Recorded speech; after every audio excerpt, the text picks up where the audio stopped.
Export कर रहे हैं अपना माल, आज कहाँ खड़े हैं? अगर मैं 2-3 साल का कंपैरिजन आपसे पूछूं कि आज जो हालात पीडीएम की गवर्नमेंट में हैं, ये पीटीआई के साथ भी कंपेयर कर लिए जाएं, तो कहाँ खड़े कहाँ पर है?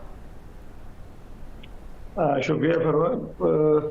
गुजारिश ये है कि हमारी हुकूमतों की प्रायोरिटी नहीं रही ज़राअत बुनियादी तौर पर, जिसकी वजह से ये ग्रेजुअली जो है वो जवाल का शिकार हुई है। और हर फसल आप देख लें कि हम इंपोर्ट करने पर मजबूर हैं, जो कि बाइस शर्म बात है कि हमारा मुल्क जो है वो एक ज़री मुल्क है।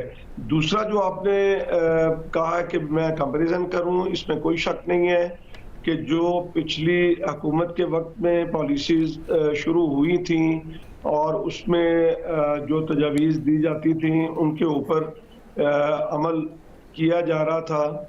और अब जो है वो सिवाय इसके कि मैं समझता हूँ कि एक दूसरे को नीचा दिखाने के लिए आप पॉलिसीज की बात करती हैं, आप ज़राअत की बात करती हैं, कुछ भी समझ नहीं आ रहा, दूर दूर तक कुछ भी नहीं दिखाई दे रहा है कि सिवाय गाली गलोच के और सिवाय इसके कोई इस तरफ आए तो सही, सोचे तो सही, कोई बात तो करे कि मुल्क किस खाई के अंदर गिर चुका है, गिर नहीं रहा। ये आप नीचे आके पूछिए मुझ जैसे लोगों से जो देहात के अंदर रहते हैं, जो एक आम जहां लोग रहते हैं, जहां पे लोगों को खाने के लाले पड़े हुए हैं, पहनने के लिए उनके पास कुछ नहीं है, जूते उनके टूटे हुए हैं। तो ये हालात पाकिस्तान के जो है वो हो चुके हैं। लेकिन हम उस तरफ मुझे एक कोई स्पीच आपका कोई प्रोड्यूसर निकाल के दे दे कि असेंबली के अंदर कभी इस चीज पे बहस की गई हो कि कॉटन हमारी इतने पीछे क्यों चली गई। हम के वक्त पे फैसला नहीं लेते। कोई हमें ये बता दे कि हमारे किसी भी जो अवामी नुमाइंदे जो हमारे वोटों से असम्बलियों के अंदर जाते हैं और मराहत लेते हैं, हमारा जो बाकी तबके हैं, मुझे बताएं कि ये गिरावट क्यों हो रही है। ये जरी मुल्क है, यहाँ का एडिबल ऑयल आप 80% बाहर से मंगवाते हैं, खुर्दनी तेल जिसको हम कहते हैं, यहाँ से कॉटन आप बाहर से मंगवाते हैं, आप गंदम आप बाहर से मंगवाते हैं। आपकी गंदम जो है वो 2 करोड़ 80 लाख टन आपकी मुल्क की जरूरत है। तो हालांकि ऐलान करते कि रिकॉर्ड पैदावार हुई है। जी जी, देखिए रिकॉर्ड पैदावार हुई, मगर गंदम कहाँ है? लोग तो वही आटा महंगा लेने पे मजबूर है। हुकूमत आप देखें कि कोई यहाँ माफियाज का राज है यहाँ पे, और उन लोगों का राज है कि जिसको कोई पूछ नहीं सकता।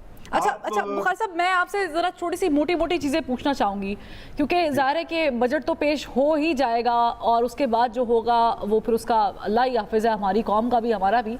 लेकिन कौन कौन सी ऐसे अजनास हैं कि जिनके ऊपर काम किया जाए? जैसे कॉटन हम इंपोर्ट करते हैं बाहर से, कॉटन हम यहाँ पर उसको फैसिलिटेट कर सकते हैं, गंदम है, गन्ना है, कौन कौन सी ऐसी अजनास हैं और हम इसमें कितना कंट्रीब्यूशन, अगर हम इसको एक्सपोर्ट करते हैं पैदावार करके, इसकी अच्छी पैदावार करके एक्सपोर्ट करते हैं, तो हम इसमें इकोनॉमी में कितना कंट्रीब्यूशन डाल सकते हैं? जी जी फरमा, बहुत ज़बरदस्त बात आपने की है। और मैं ये आपको बताऊं कि हम ये जितनी फसलें आपने गिनवाई हैं, इनमें क्यों नहीं कंट्रीब्यूट किया जा सकता। सवाल ये पैदा होता है कि आप ये देखें कि हम 1 करोड़ 50 लाख बेल्स से पीछे गए हैं। मैं कॉटन की बात आपको कर रहा हूं, जिससे बड़े 8 शोबे चलते हैं। आप देखें जो बड़े 8 शोबे हैं और छोटे छोटे शोबे बेशुमार जो है वो चलते हैं। टेक्सटाइल मिल उससे चलती है, आपकी जीनिंग उससे चलती है, वेविंग उससे चलती है, आपकी ऑयल मिल्स उससे चलती है, आपकी जो गारमेंट का शोबा है वो उस पर काम करता है। आपका मजदूर और ज़राअत में 48% जो है वो रोजगार ज़राअत देता है आपको डायरेक्टली और इनडायरेक्टली। आपकी फर्टिलाइजर जो है फैक्ट्रियाँ वो ज़राअत के सर के ऊपर है, आपकी ट्रैक्टर इंडस्ट्री ज़राअत के सर पे है, आपकी पेस्टिसाइड ज़राअत के सर पे है, आपकी जो सीड कंपनीज है ज़राअत के सर पे हैं। लेकिन आप ये देखें कि बड़ी हैरानी की बात है कि हम बाहर से मंगवाएं।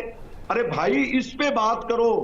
लोग भूख से मर रहे हैं, लोग लोग खुदकुशियां कर रहे हैं, लोग चीख रहे हैं, चिल्ला रहे हैं, उनकी बात की जाए, मीडिया के अंदर भी बात की जाए, इसको नेशनल डिबेट का हिस्सा बनाया जाए। अभी आके आप देखें कि हम ये मुतालबा करते रहे हैं कि आप जो है सपोर्ट प्राइस फसलों की मुकर्रर करें।